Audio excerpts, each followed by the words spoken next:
Whitney Houston, fresh off starring in what was then the 11th highest grossing film, as well as touring to promote its soundtrack, began filming a new movie in February of 1995. That movie, of course, was Waiting to Excel, which was based off a critically acclaimed novel of the same name about black women learning to carry on and lean on one another.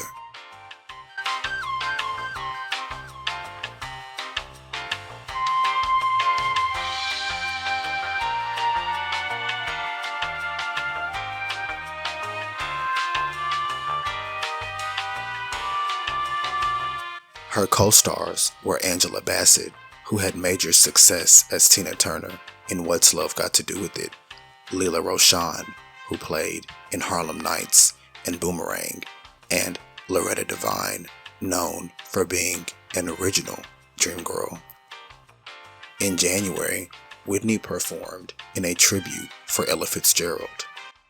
Bill Cosby, Whitney Houston, and Tony Bennett were among the celebrities who turned out to help jazz great Ella Fitzgerald celebrate 60 years of song. The songs and the singers all had a unifying theme: their love and respect for the queen of American music, Ella Fitzgerald. Ella, she just doesn't sing the song. She is the song. So many of the great singers, all we have left are just the records, and Ella is still here with us, so we should love her now. She's the best exponent of popular singing that ever lived. There'll never be another one like her. The 76-year-old Fitzgerald was too ill to attend the performance, but the performers did their best to reach her through song. Filming began the following month, and camera crews from ET were on standby. Here in Phoenix, Arizona, they're shooting the film that has had a lot of Hollywood actresses breathless to get a role. It's called Waiting to Exhale, and ultimately it's the film that brought Whitney Houston back in front of the camera. How you doing?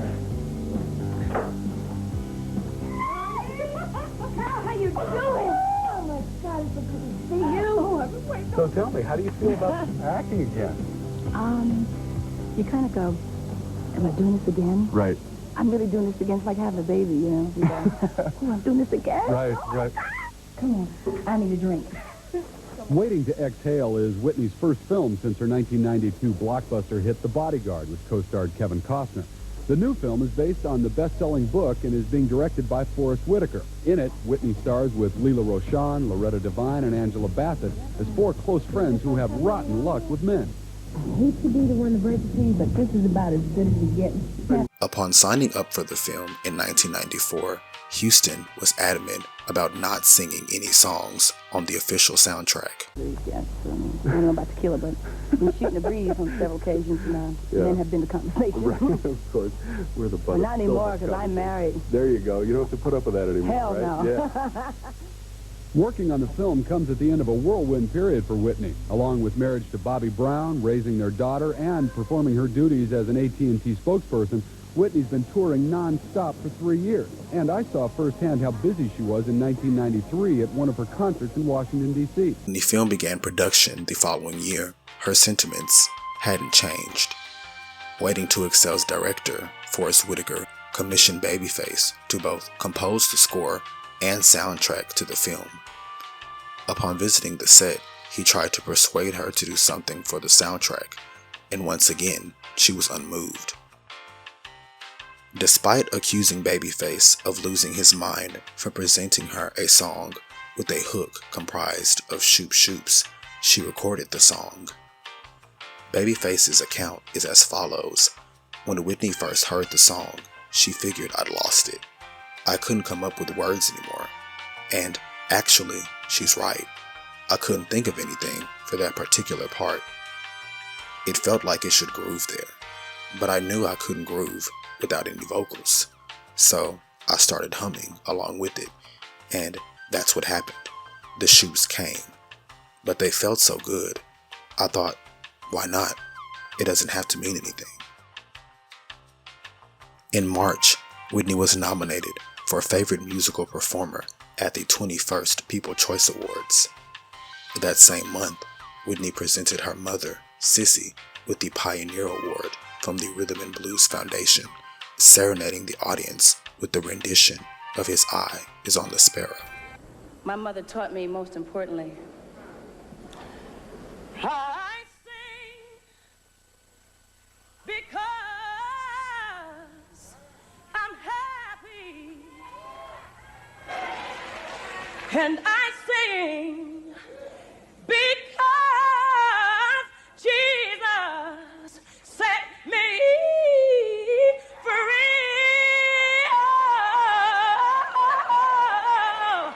In April, she took a break from filming and traveled to Asia to perform in Brunei and Singapore. That same month, her husband was arrested in Orlando, Florida at Disney World following a nightclub brawl. She also faced further negative publicity from the tabloids. The following month, she hosted the Nickelodeon Kids' Choice Awards, where she met a young singer named Brandy Norwood, who viewed Houston as an inspiration. Don't you start crying and carrying on and stuff. Come here with your little pretty self. I'm so proud of you. I'm so proud. Yeah, oh, look at you. how you handling that, huh? It's cool. It's cool. Come on, let's go and sit there. Whitney also appeared on the cover of Ebony magazine with mother Cissy Houston and daughter Bobby Christina Brown. In the article authored by Lynn Norment, she doted about motherhood, her mother, and her daughter. She also discussed her marriage, saying Whitney confirms that her 3-year-old marriage to Bobby Brown was healthy and strong, despite press rumors to the contrary. Marriage is a beautiful institution, she said. People don't know Bobby because there hasn't been much on Bobby, except that Bobby is this sexy man who does all this bumping and grinding. But Bobby is a family man. Bobby loves his mother, loves his family. He goes out when he wants to hear music, when he wants to know what's happening. He comes home. I know where my husband is. I know what my husband does. There are certain things that I don't go for, and Bobby knows that, and there's stuff he doesn't go for. That's why we can be together, because we both have the same standards. She also discussed the film, as well as her plans to have another child, one she hoped would be a boy. Whitney appeared on the cover of Redbook magazine as well. The tabloids were gossiping, with more details on the nightclub incident that resulted in Bobby's arrest. By June, the film was in the can and entered post-production. That same month, she appeared at the VH1 Honors and performed This Day and Bridge Over Troubled Water with CeCe Winans, whilst also receiving a Medal Honor Award.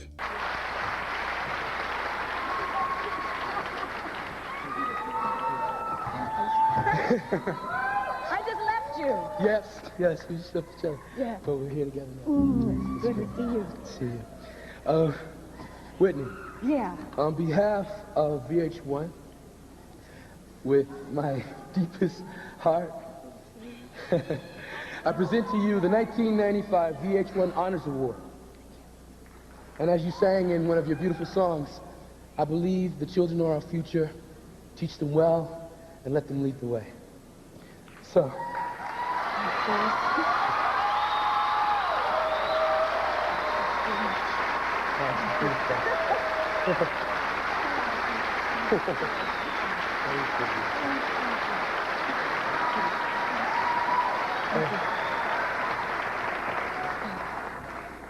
Thank you, Forrest. I am still waiting to exhale.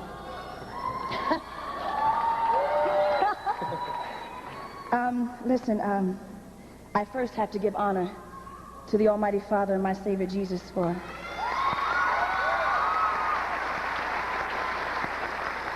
just everything and his many blessings. I'd like to thank my mother, who is the director of my foundation, and thank you.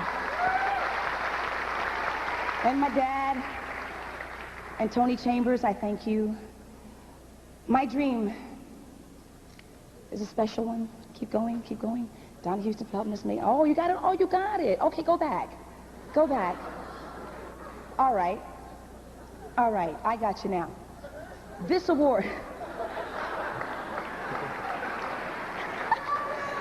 Thank you. I love you back.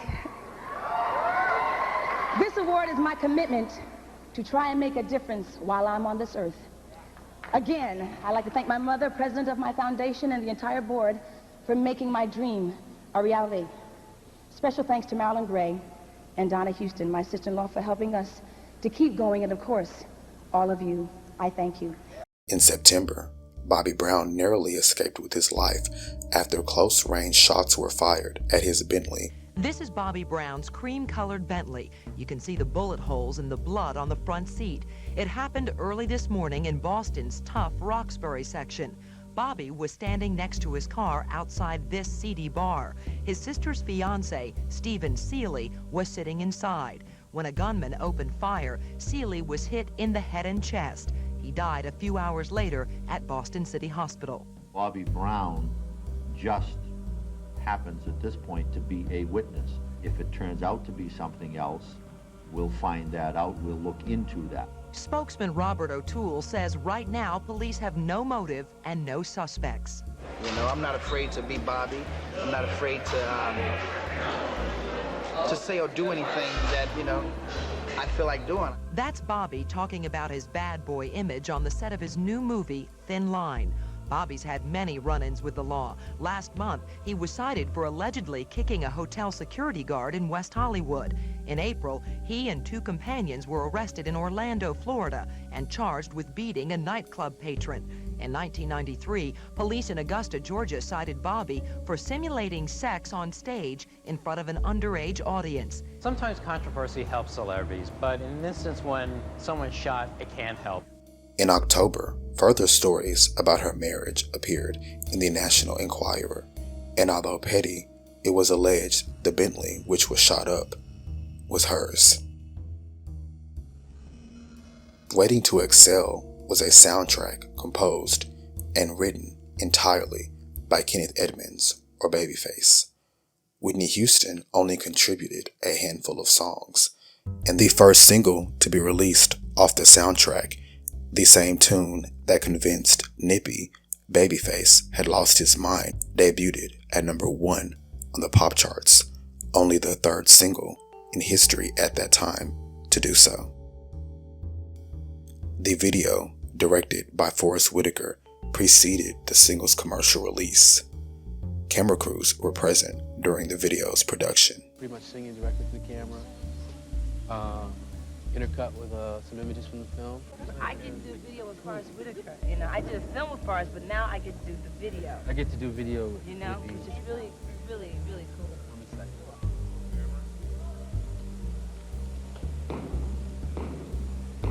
A week later, the official soundtrack was released. A celebration was held in honor of this feat, and of course, E.T. was there. Whitney Houston's big night in Beverly Hills. I first have to thank God Almighty for the ability to inhale and exhale. Whitney was charming, warm, and funny at a star-studded party to celebrate the soundtrack to her upcoming movie, Waiting to Exhale. They want to see her. You know what I mean? Her singing, her voice is so powerful and beautiful that you want to just get a chance to just visit her and really see if you can get to know her. Producer Kenny Babyface Edmonds collaborated with Whitney on her 2 songs and brought together other pop divas, including Aretha Franklin, Brandy, and Toni Braxton for the film soundtrack. It was like, I mean, a dream list of women that you want to work with, and they say yes?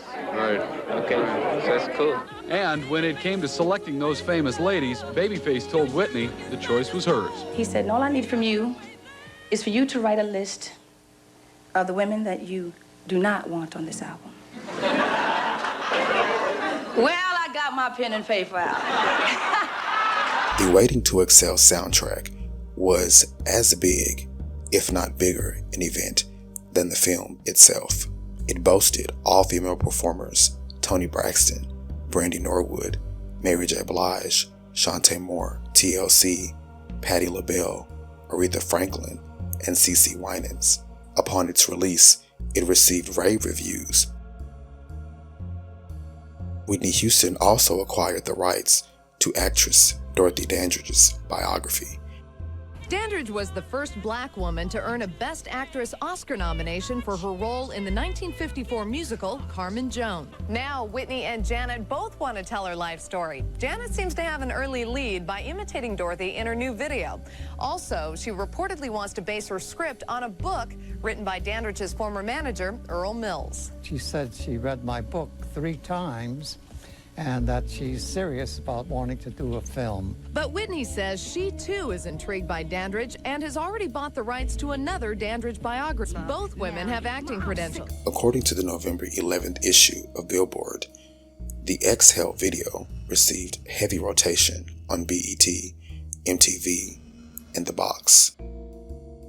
The following month, Nippy graced the cover of Vibe magazine, and in her cover story, she once again had to explain her gossip-laden marriage.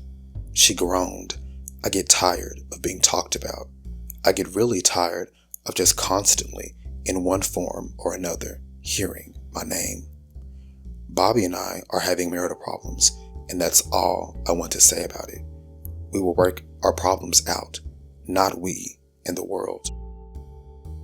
Whitney Houston is standing by her man. In an interview in next month's Vibe magazine, she admits she and husband Bobby Brown are having marital problems, but she says she's still in love and she wants to work the problems out. At one point, Whitney looked at Bobby Christina and said, "This has to work out."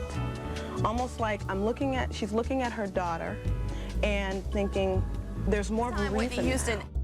She'd also discuss her role in her upcoming film. Savannah's character is a lot like mine. She's very serious, a hard worker. Rachel in The Bodyguard, now her world and my world are a lot alike. But just Rachel herself, how she is, nothing like me at all. I was more of an actress in Bodyguard than I am in Exhale. I believe in relationships, and Exhale does too. But Exhale also says, F that, it ain't like that. What your mama taught you, what her mother may have taught her, is now different. Women are more independent. Women are more independent. We had to be. Her husband, whom she referred to as her sexy baby in the aforementioned write-up, had been in headlines that read Brown bagging marriage, with an article accounting Brown revealing he and the pop star were separated outside of the nightclub China in New York. Our conversation turned to Bobby. Just this year, he was arrested twice. He narrowly escaped death in a Boston shooting that killed his sister's fiance, and he checked into the Betty Ford Rehab Center. So we all hear about your relationship, your marriage with Bobby, how bad it is, how bad he is. What do you say to all that, Whitney? I don't say anything to it. I'd rather not. The media hasn't been very nice to either one of us. So I'd rather not than to do it and to say anything, because it is not me, Bobby, and the world. It is me and Bobby, and not the world. Whitney also appeared on the cover of Hits magazine, Entertainment Weekly with Angela Bassett, Ebony magazine, and a holiday edition of Ebony magazine along with the cast. In early December, Whitney, Lela, and Loretta attended the Night of 200 Stars, Houston. second annual International Achievement. High honors for Whitney Houston.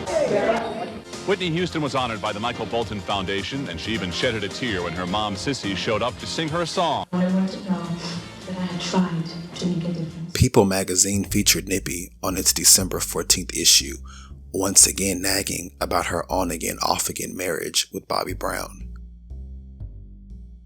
That month also saw the release of the second single from the soundtrack.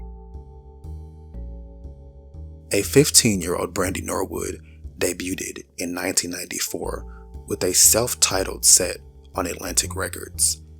It spawned a host of hits such as Baby, I Wanna Be Down, and Best Friend, among others.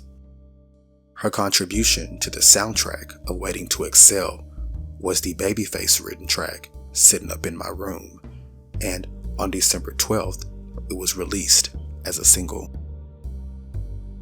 As the film's theatrical release date inched closer, Edie ran specials which included the principal cast, as well as VH1. They also appeared together on the Oprah Winfrey Show. I want to ask you, was this movie more difficult or easier than The Bodyguard, and how did they compare to you?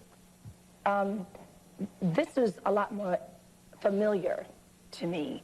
You know, The Bodyguard was Rachel Marin and that whole world. I'm familiar with Rachel's world, but Rachel and I are not the same, because if you told me somebody was trying to kill me, you got to tell me once, and that's it. That's it. That's it. It's on. It's on after that. I'll see you. But this was very familiar. Oh, yes. Felt like home? Just like home. Like I was with my friends. As a matter of fact, we got together one night. My aunt cooked ribs, greens, some macaroni salad, and some ears of corn, and some homemade lemonade, and we got 2 bottles of champagne. And from 9 to 5, I'm telling you, 9 at night to 5 in the morning, we laughed and talked and just had us a good time. We were going to play spades. Yeah, We played 2 hands of 2 spades. hands and talk the rest.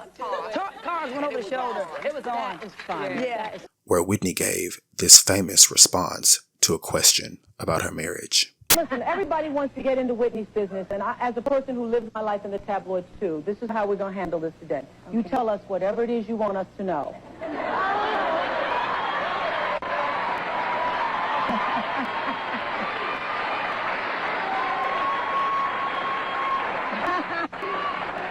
Well, let's put it like this. We're here to talk about exhale. My life is none of your business.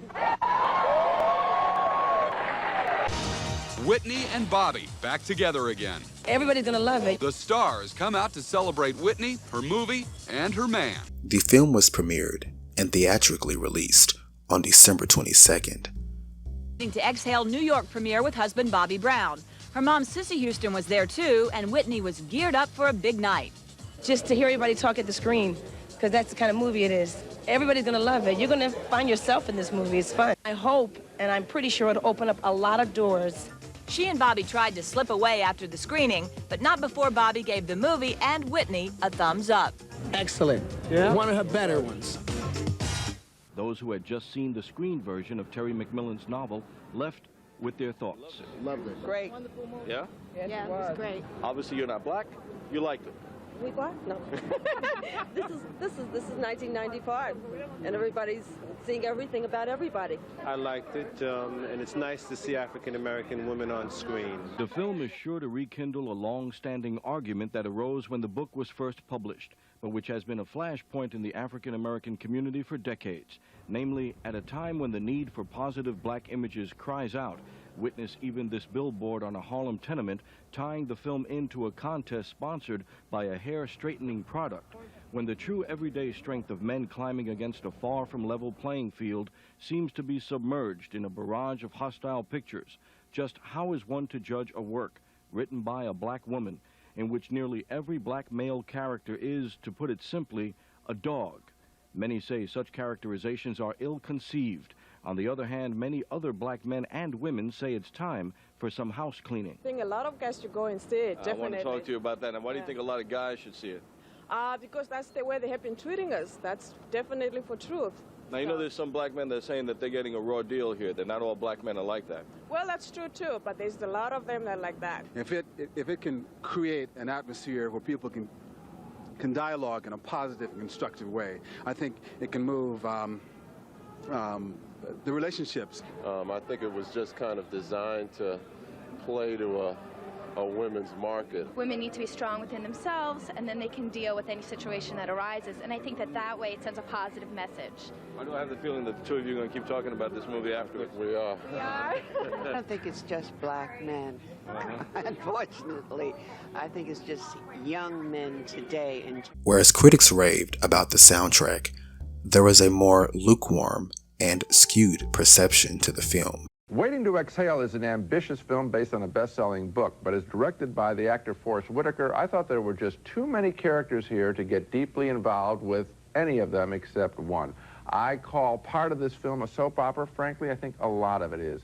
I know it's going to score with female audiences frustrated by men. I thought the guys as a group here were pretty lame as characters. A mixed review for me, but ultimately thumbs down. A mixed review for me, but ultimately thumbs up. But I agree with the word soap opera. It is a soap opera, and I think it's an escapist soap opera. I think women who go thinking they're going to see a complaint about men are going to wind up saying, I wish I were one of those women. Look at those clothes. Look at that hair. Look at those houses. Look at the guys they're rejecting. I'd like to have some guys like that to reject. I think women will relate to this movie as a fantasy, and I think they will like it on that level. Yeah, but what I feel about you? That what did you think of my point about... Oh, she's very good. Don't you think that's the most interesting character? Yes, she is. And it's not a star turn. But Angela Bassett is very good, too, especially in that scene with Wesley Snipes. That's a very good scene. Well, you know what? What I wish, though, Forrest Whittacker, who directed the movie, he's kind of a gentle guy in person. I think the movie is too gentle. Yes. I thought it should have been harder and with more of an edge to it. I think it works, but in a disappointing way. It's not the movie we were hoping for. I wish you were tougher and gave it thumbs down. Roger Ebert had this to say in his review.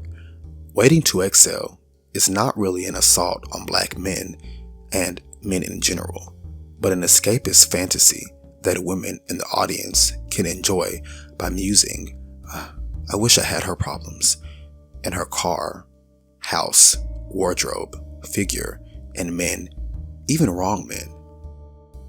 The Detroit News referred to the film as an uneven piece. The Daily Mail proclaimed it just another story about beautiful people with small problems, and the LA Times surmised it was a pleasant, if undemanding piece of work that is diverting to sit through, though it won't stand up to any kind of rigorous examination. Despite these sentiments, the film opened at number 1 at the box office for Christmas weekend, grossing $14 million. It pulled in nearly the same amount in its second week in theaters, and it still ranked in at number 1 in ticket sales. Nippy appeared on the cover of the January 1996 issue of Harper's Bazaar and was interviewed during recording sessions for Count on Me with CeCe Winans.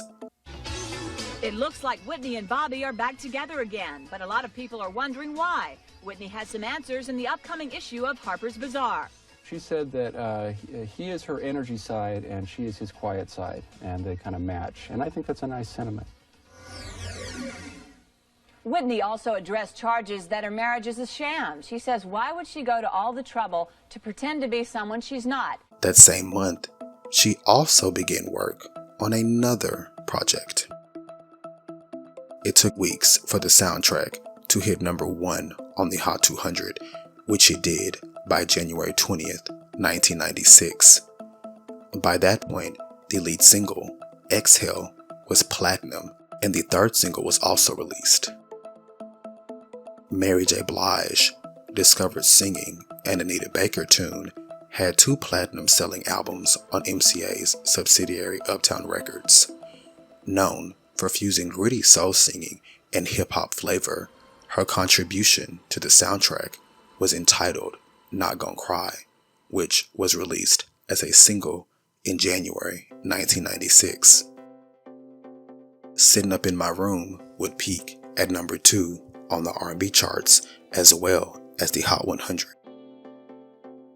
On February 24th, Not Gon' Cry peaked at number 2 on the Hot 100, making the Waiting to Exhale soundtrack the first in Billboard history to produce 3 top 10 pop hits.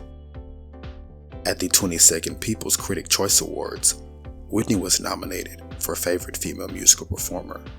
She and CeCe Winans, with whom she was close friends, performed their upcoming single, Count on Me.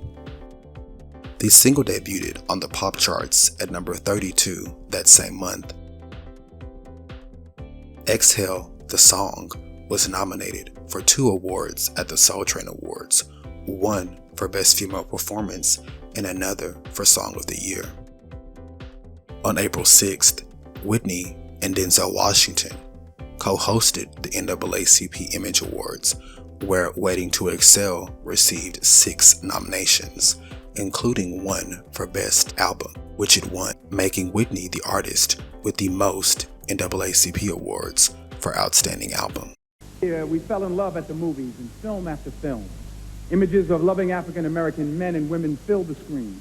To pay tribute to all these images, we bring you a young man who has made millions of women say, my, my, my. Here to debut, the first single from his new Motown album is Johnny Gill.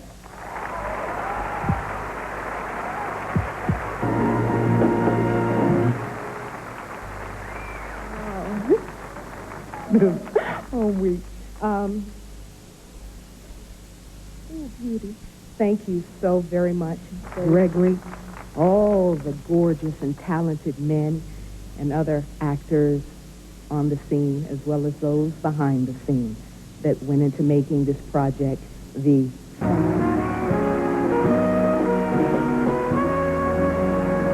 HBO's The Soul of the Game, Michael T. Williamson.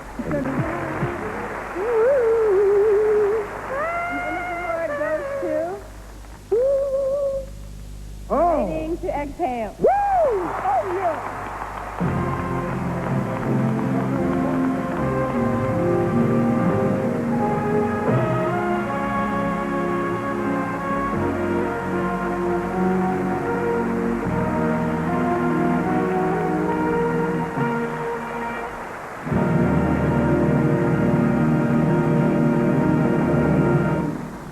Go ahead, Forrest.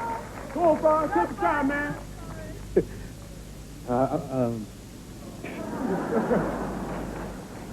No, I've been watching this thing all night, and it's been one of the most amazing evenings I've ever seen. It's been really beautiful for me, and it's been very powerful. I feel blessed by God that, that He's given so many blessings to me. I got to see all these people, work with all these great people, know these great people, be here with you.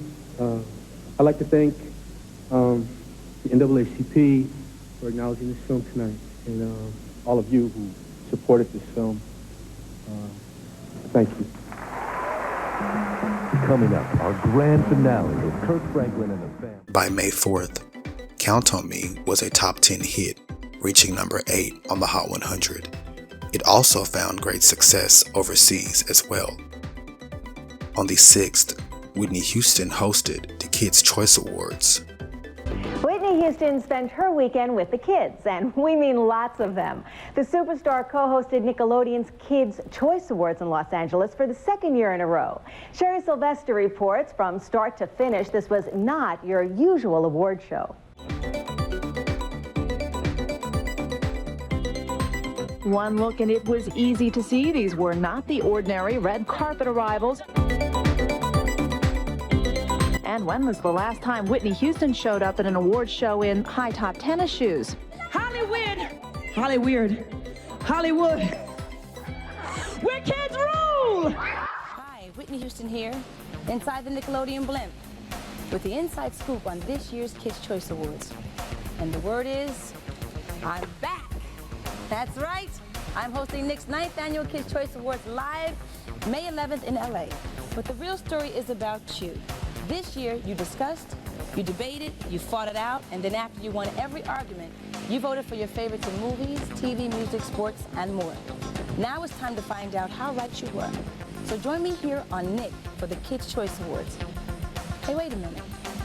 If I'm inside a blimp, and a blimp is filled with helium, shouldn't I sound like this? Nickelodeon's 9th annual Kids' Choice Awards. Another single, this one recorded by LaFace leading lady Toni Braxton, Let It Flow, was released that month as well. We have Toni Braxton. She's done something that's kind of different from before. Babyface wrote the song, and we were working on the second album, and I thought it was a great song.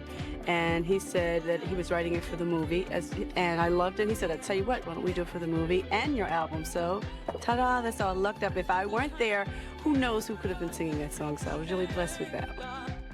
2 songs from the Waiting to Excel soundtrack were nominated for Best Song from a Film at the MTV Movie Awards.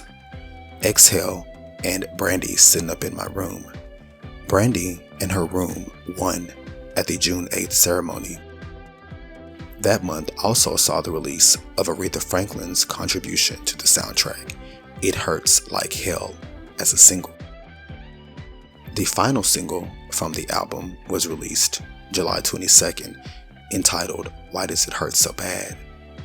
By that point in time, the film had been released on home video, and Toni's Let It Flow, which was released as a double A-side single with a track from her Secrets album, was number 2 on the Hot 100 and certified platinum. Why Does It Hurt So Bad debuted on the charts in August and in just 3 weeks reached its peak of number 26, a respectable showing.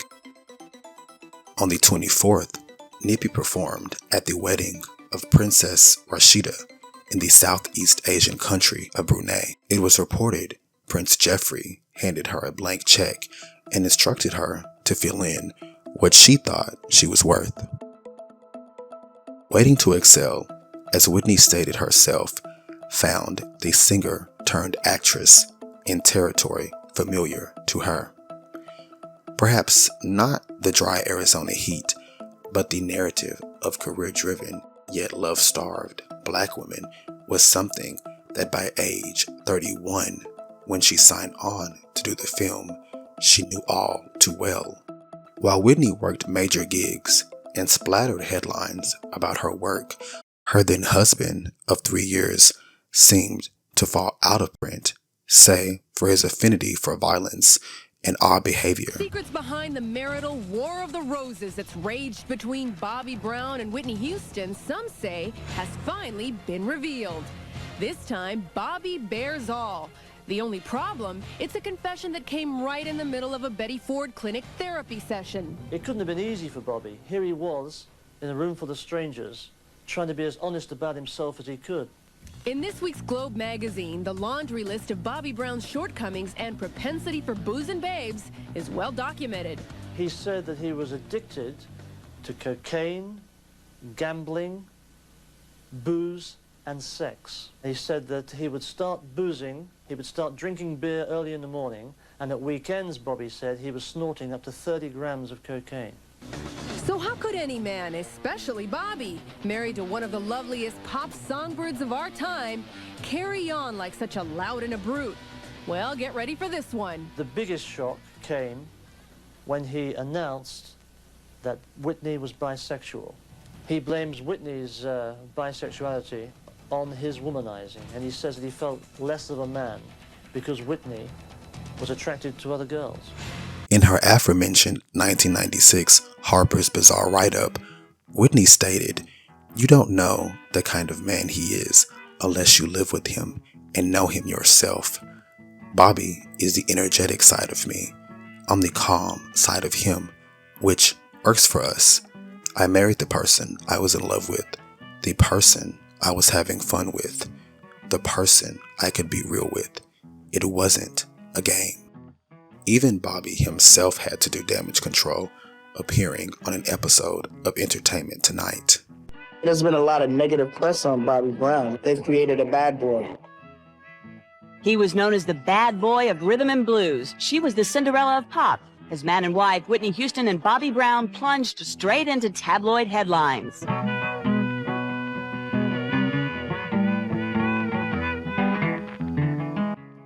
I was always taught that when they stop talking about you, that's when you worry. Action! On the set of the new comedy Thin Line, directed by Martin Lawrence, we found a more serious Bobby Brown who was very anxious to set the record straight. The lies are, they hurt, but my wife knows me, my children know me, and that's all that really matters. No matter what they think about me, I'm still the same man that entered this business 17 years ago. There you go. You don't have to put up with that anymore, Hell right? no. Yeah. For the years Houston has had to endure Bobby's wild ways as played out in the press. Yet together they've weathered all storms, including his arrest for aggravated assault in a Florida nightclub. In fact, they just finished a big celebration. Me and Mrs. Brown was our anniversary, and we celebrated last night. So if you're wondering why my eyes look a little, I'm kind of tired, I maybe had an hour's sleep, but, it was worth it. Whitney also spoke about the media's intense scrutiny, saying, "I make records that people will, I think, enjoy, and that obviously isn't enough as far as the press is concerned." Role model is a very heavy responsibility because that role that they say is a role is actually your life. And nobody can live your life but you. What the world did not know at the time was that Whitney Houston was in the throes of addiction. Signs were everywhere. Even the author of the Harper's Bazaar article noted that Houston talks in fits and starts taking up one point, dropping it, running off in another direction. David Roberts, her one-time bodyguard, would later reveal she suffered an overdose on the set of Waiting to Excel, something her team worked tirelessly to keep out of the gossip rags. With 2 successful films under her belt, as well as 2 internationally successful soundtracks, it seemed Nippy would kick off '96 with a vacay. Unfortunately, that was not so. She kicked off the new year by starring in yet another film, a remake of The Preacher's Wife with Denzel Washington. Sissy's Baby had a loose cannon for a husband, a growing dependency on substances, and a child to raise. To borrow from the aforementioned Harper's Bazaar article, she may have found a home on the big screen, but she was definitely not ready for her close-up.